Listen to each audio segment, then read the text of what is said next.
authentic requires that you first be aware that you are a creative and conscious being, a created self.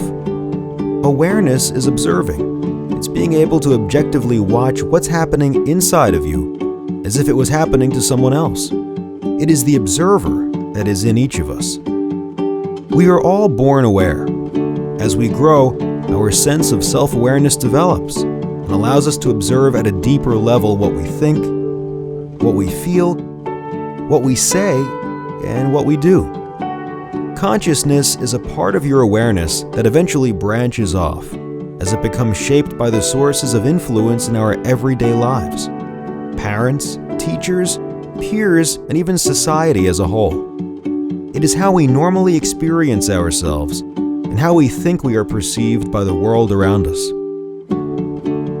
Being self-conscious, which is fueled by a fear of rejection, is when we make judgments about ourselves based on our own perceptions, as well as how we think we're being perceived by others.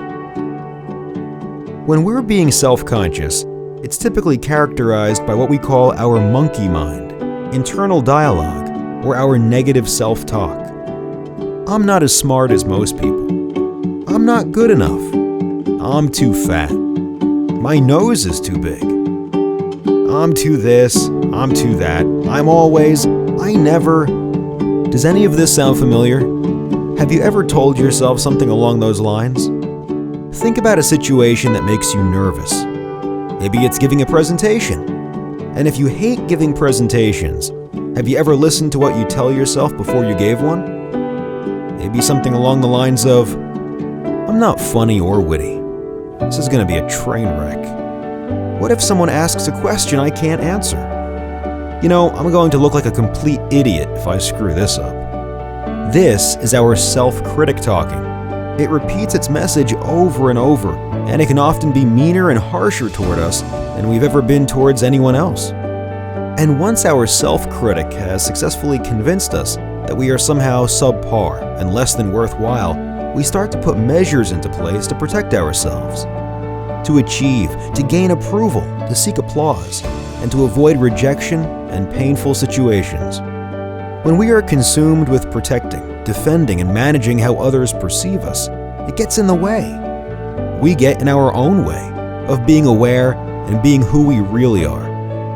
This keeps us from bringing our true self into relationships with others, and it keeps others from doing the same with us. The result is that nobody authentically shows up. Instead, we continue to run on autopilot and simply go through the motions.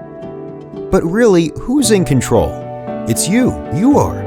You might think it's your self-critic, but it's you. And even though your self-critic will always be with you, you are the decider, and you get to control what you focus on. So by focusing on your awareness, on your observer, and watching yourself from a distance, you can make some observations.